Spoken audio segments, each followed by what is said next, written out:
Hello, my name is Benjamin Hart. I'm an American attorney and the Managing Director of Integrity Legal here in Bangkok, Thailand. As the title of this video suggests, we're discussing OA to O retirement visa conversion. So let's start off with the notion so folks understand. There are OA retirement visas in Thailand classified under the designation O-A, and there are O retirement visas in Thailand. There are two different types of retirement visa, and they have different rules associated with them. OA retirees need things like insurance and some other requirements. O retirees do not need all of the insurance that OA visa holders need to maintain in order to not only obtain an OA retirement visa, but also to maintain an OA retirement visa.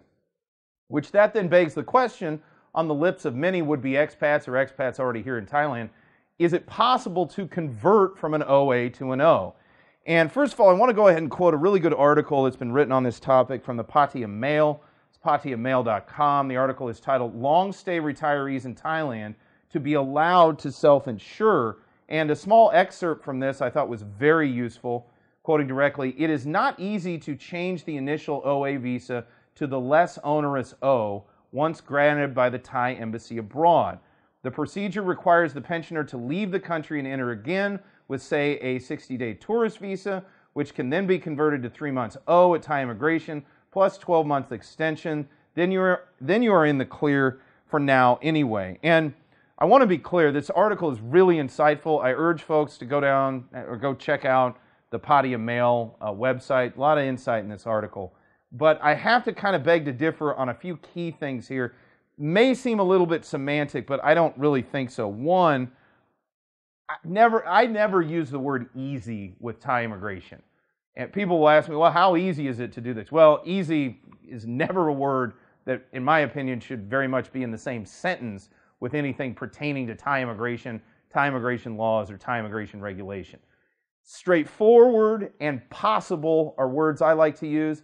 And while I definitely agree this writer is very insightful with respect to this. We do deal with a lot with respect to immigration, including retirement visas, on a daily basis. And it's not when it said the procedure requires the pensioner to leave, that may not be the case. And we've seen this a lot during the last 22 months since the promulgation of the emergency decree here in the kingdom.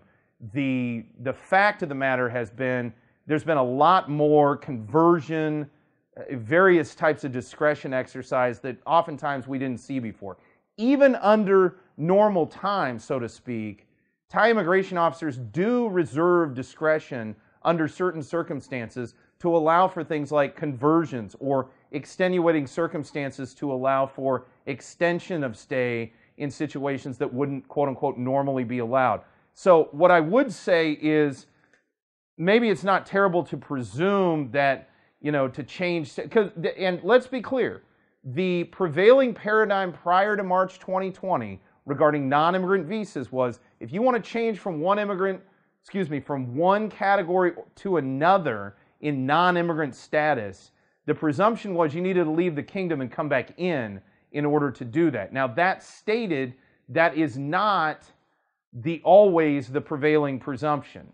And right now, for example, that's not necessarily the case because there's circumstances at play which may preclude that kind of activity, leaving and coming back in, the so-called border run or visa run.